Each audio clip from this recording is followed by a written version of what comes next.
Praise the lord.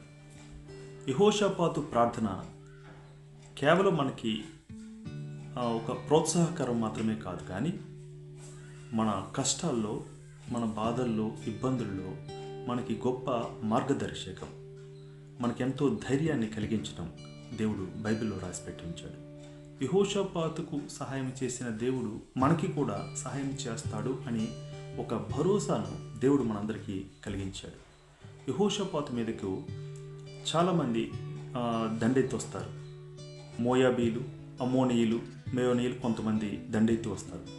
దండెత్తి వచ్చినప్పుడు వాళ్ళ సైన్యము, వాళ్ళ బలం ఎక్కువగా ఉంటుంది. అప్పుడు యెహోషాపాతు అధైర్యపడిపోలేదు. యెహోషాపాతు ధైర్యం చెడిపోయి పారిపోలేదు. దేవుని సన్నిధిని మోకరించి ప్రార్థిస్తున్నాడు యెహోషాపాతు. అద్భుతమైన ప్రార్థన. ఎలాంటి ప్రార్థన మీరు చదవండి. దినవృత్తాంతం గ్రంథం 20వ అధ్యాయంలో అద్భుతమైన ప్రార్థన ఉంటుంది. మీరు చదవాల్సిందే ఆ ప్రార్థన. మన జీవితంలో ఎదురయ్యే ఎలాంటి పరిస్థితి అయినప్పటికీ కూడా ఈ ప్రార్థన మన జీవితంలో తప్పనిసరిగా మనం అవలంబించాలి. యెహోషాపాతు మీదికి వచ్చినట్టుగా మన మీదకి సైన్యం రాకపోవచ్చు, శత్రువులు రాకపోవచ్చు, రావచ్చు. కానీ మన జీవితంలో ఆ యొక్క శత్రు దేశాల సైన్యం అంతటి బలమైన కష్టాలు ఖచ్చితంగా ప్రతి జీవితంలో ఉంటాయి, ప్రతి ఒక్కరిలో ఉంటాయి. అలాంటి కష్టాలు, బాధలు, సమస్యలు మనకి ఎదురైనప్పుడు ప్రభువా నీవే మాకు దిక్కు అని మాత్రం ఖచ్చితంగా ప్రార్థించాలి.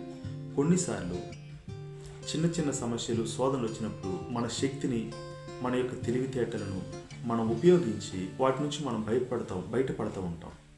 కానీ సమస్య పెద్దగా అయినప్పుడు మన శక్తి సరిపోదు. సమస్య చిన్నదైనా పెద్దదైనప్పటికీ కూడా మనం దేవుని యందు నిలబడగలగాలి. మనం దేవుని యందు ధైర్యం కలిగి ఉండాలి. సమస్య ఎలాంటిదైనప్పటికీ కూడా ప్రభువా ఈ సమస్య కంటే నీవు గొప్పవాడు. యెహోషాపాతు ప్రార్థన అద్భుతంగా ఉంటుంది. మమ్మల్ని విడిపించడానికి మాకు ఈ శత్రు సైన్యంతో పోరాడడానికి మాకు శక్తి చాలదు, నీవే మాకు దిక్కు అని సమస్తాన్ని విడిచిపెట్టి, తన శక్తిని, జ్ఞానాన్ని, యుద్ధ నైపుణ్యాన్ని అంతని విడిచిపెట్టి మేము శూన్యము అని ఆయన పాదాల యొద్ద యెహోషాపాతు మోకరిస్తారు. అప్పుడు దేవుడు తన యొక్క అద్భుతమైన శక్తితో వాళ్ళని జయించేటట్లుగా చేస్తారు. అదంతా మనకి తెలిసిందే, మీరు చదవండి. ఇక్కడ అద్భుతం ఏంటంటే, వీళ్ళు జయం పొందిన తర్వాత కొల్లగొట్టిన ఆస్తిని, ఆ సంపదను, ఆ బంగారాన్ని, ఆ యొక్క ఆస్తిని అంతటిని సమకూర్చుకోవడానికి, ఈ కొల్ల సొమ్మును సమకూర్చుకోవడానికి వాళ్ళకి 3 దినాలు పట్టింది. ఎంత అద్భుతమైన దేవుడు! విజయాన్ని ఇవ్వడమే కాదు, వాళ్ళకి శారీరకంగా ఎంతో ఆస్తిని అన్య శత్రు దేశాల నుంచి వాళ్ళకి శత్రువుల నుంచి దేవుడు అనుగ్రహించాడు. వాళ్ళు కొల్లగొట్టిన ఆస్తిని కూర్చుకోవడానికి 3 దినాలు పట్టింది. ఇంకొక అద్భుతం, 4వ రోజు వాళ్ళు బెరాకాలో లోయలో కూడుకొని దేవుని స్తుతించారు. బెరాకా అంటే అర్థం ఆశీర్వాదం, బెరాక్ అంటే స్తుతి అని అర్థం. నిజంగా వాళ్ళ కష్టాన్ని ఒకసారి గుర్తించండి, చూడండి. వాళ్ళ కష్టంలో ప్రభువా నీవే, ఇంకా మాకు వేరే ఆధారం లేదు, మాకు వేరే రక్షణ లేదు, మాకు శక్తి చాలదు అని ఎప్పుడైతే యెహోషాపాతు తన వైపు నుండి, తన ప్రజల వైపు నుంచి ప్రార్థించాడో, ఆ ప్రార్థనలో దేవుడు విజయాన్ని అనుగ్రహించడమే కాకుండా గొప్ప ఆస్తిని దేవుడు వాళ్ళకి ఇచ్చాడు. ఇచ్చి బెరాకా లోయలో ఆయన మహిమపరచబడ్డాడు. వాళ్ళ స్తుతుల మీద, వాళ్ళ ఆశీర్వాదాల మీద ఆసీనుడై మహిమపరచబడ్డాడు. మనకి శ్రమలు, కష్టాలు, బాధలు వచ్చినప్పుడు మనం ధైర్యం చెడిపోయిన వారుగా ఉండడానికి వీల్లేదు. ఎందుకంటే పరిస్థితుల కంటే బలవంతుడు మన దేవుడు.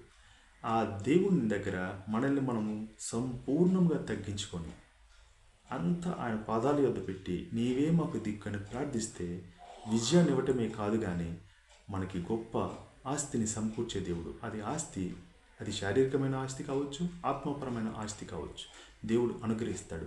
ఆ సంతోషం మీద, ఆ యొక్క స్తుతుల మీద, ఆశీర్వాదాల మీద ఆయన స్తుతింపబడతాడు. ఎంత అద్భుతమైన దేవుడు! అలాంటి దేవుని కలిగిన మనము ధైర్యాన్ని విడిచిపెట్టడానికి ఎట్టి పరిస్థితుల్లో వీల్లేదు. మీకు ఎలాంటి శ్రమ వచ్చినా, ఎలాంటి కష్టం వచ్చినా, ఎలాంటి బాధ వచ్చినా, అది మీ తాహతకు మించినదైనప్పటికీ కూడా దేవుని పాదాల యొద్ద మోకరించండి. ఖచ్చితంగా మీరు ఆశీర్వదించబడతారు, జయం పొందుతారు, దేవుని మహిమపరుస్తారు. అలాంటి గొప్ప జీవితం కలిగి మనం ముందుకెళ్ళాలని దేవుడు ఎంతో ఆశపడుతున్నాడు. యేసుక్రీస్తు వారు త్వరగా వస్తున్నారు. మరి నువ్వు సిద్ధమేనా? Praise the lord.